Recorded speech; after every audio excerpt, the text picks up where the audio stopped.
ওরা কি মায়ের পেট থেকে জন্ম নেয় নাই? ওদের ঘরে কি মা বোন নাই? মা বোনদের প্রতি সামান্য সম্মান দেখানো, নিশ্চয়ই তারা পরিবার থেকে সেই শিক্ষা পেয়েছে। যদি না পেয়ে থাকে, এটা দুর্ভাগ্য।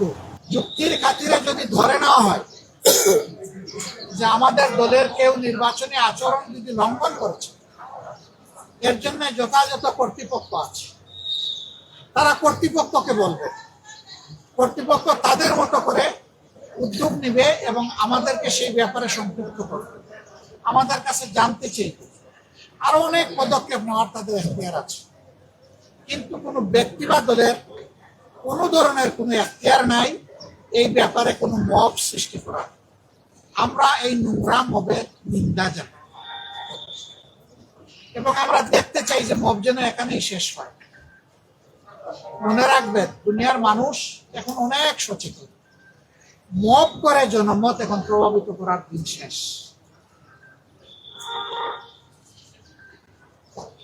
সবাই জনগণের কাছে যাবে, নিজের বক্তব্য নিয়ে যাবে, দলের অঙ্গীকার নিয়ে যাবে, নিজের চরিত্র নিয়ে যাবে, নিজের কার্যক্রম নিয়ে উপস্থিত হবে। জনগণ অতীত বর্তমান বিবেচনা করে ভবিষ্যতে কার উপর আস্থা রাখবে সেই সিদ্ধান্ত। আমাদের অঙ্গীকার একেবারে স্পষ্ট। আমরা একটা দুর্নীতি, দুঃশাসন মুক্ত, ন্যায় ইনসাফ ভিত্তিক আমরা একটা সমাজ গড়তে চাই, যেই সমাজে ফ্যাসিজম আর ফিরে আসবে না। এর জন্য আমরা দুটো নির্বাচন একসাথে অংশগ্রহণ করব, একটি জাতীয় সংসদ নির্বাচন, আরেকটি হচ্ছে রেফারেন্ডাম। আজকে আমি নির্বাচনের ব্যাপারে কিছু বলবো না, এটা আচরণ বিধির লঙ্ঘন হবে, ওটা কালকে থেকে বলা শুরু করবো ইনশাআল্লাহ। কিন্তু শুধু এই আসনে না, 300 আসনে যারা নির্বাচনে অংশগ্রহণ করছে তাদের সকলের প্রতি আমাদের অনুরোধ, প্লিজ জনগণের প্রতি আস্থা রাখুন। জনগণকে শান্তিপূর্ণভাবে সিদ্ধান্ত নিয়ে তার ভোট তার পছন্দ মতো প্রতীক এবং বাক্সে পৌঁছানোর সুযোগ দিন। এর মাধ্যমে যেই নির্বাচিত হয়ে আসবে, সকল রাজনৈতিক দলের দায়িত্ব হবে তাকে সহযোগিতা করা, তাকে অভিনন্দন জানানো। কিন্তু এখনই যদি সেই 15.5 বছরের কায়দায় আবার নির্বাচনী ময়দানকে উলট পালট করে দেওয়া হয়, তাহলে জাগ্রত যুব সমাজ কাউকে ক্ষমা করে। তারা তো মুখের রক্ত দিয়ে পরিবর্তন হচ্ছে।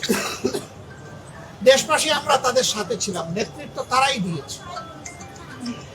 যে যুবকরা যুবতীরা নেতৃত্ব দিয়েছে, যাদের বয়স 30-35 বছর হয়ে গেছে, 18 বছর বয়স থেকে তার ভোট দেওয়ার অধিকার প্রতিষ্ঠিত হয়েছে, কিন্তু আজ পর্যন্ত তারা একটা ভোট দিতে পারে। একজন নাগরিকের সবচেয়ে বড় অধিকার হলো তার ভোটের অধিকার, সেই অধিকারই কেড়ে নেওয়া হয়েছে। একই কায়দায় এখন যদি কেউ আবার আমার ভোট আমি দিব, তোমারটাও আমি দিব, এই স্লোগান দিয়ে যদি কেউ ভোটের ময়দানে নামে, এই যুব সমাজ তাদেরকে ভোটের মাধ্যমে, ব্যালটের মাধ্যমে সমুচিত জবাব দেবে। আমরা সবাইকে অনুরোধ করবো, আসুন শান্তিপূর্ণ অবস্থানে থেকে পরস্পরের প্রতি শ্রদ্ধাশীল হয়ে আমরা একটা সুষ্ঠু নির্বাচনে সহযোগিতা করি। বাংলাদেশ জামাতে ইসলামী অঙ্গীকারবদ্ধ, যারা কালকে আমাদের ভাই বোনদেরকে, শুধু ভাইদের গায়ে না, আমাদের মায়েদের গায়েও তারা হাত তুলেছে, আমরা তার তীব্র নিন্দা করি। ওরা কি মায়ের পেট থেকে জন্ম নেয় নাই? ওদের ঘরে কি মা বোন নাই? মা বোনদের প্রতি সামান্য সম্মান দেখানো, নিশ্চয়ই তারা পরিবার থেকে সেই শিক্ষা পেয়েছে। যদি না পেয়ে থাকে, এটা দুর্ভাগ্য। আমরা আর দেখতে চাই না, শুনতে চাই না এই ধরনের নোংরা অবস্থা।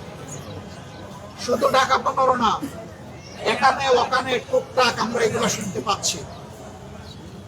আমরা নির্বাচন কমিশন এবং সরকারকে বলবো, যদি সত্যি আপনারা যে অঙ্গীকার করেছেন সুষ্ঠু নির্বাচনের, সেই অঙ্গীকার যদি আপনারা বাস্তবায়ন দেখতে চান, তাহলে আপনাদের দায়িত্ব আপনাদেরকে অবশ্যই পালন করতে হবে।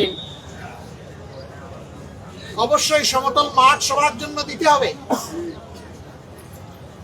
অবশ্যই সবাইকে সমান সুযোগ দিতে হবে। এবং যারাই সন্ত্রাস এবং দুর্বৃত্তপনা করবে তাদের মুখের দিকে না তাকাইয়া আপনাদের দায়িত্বের দিকে তাকাইয়া তাদেরকে আইনের আওতায়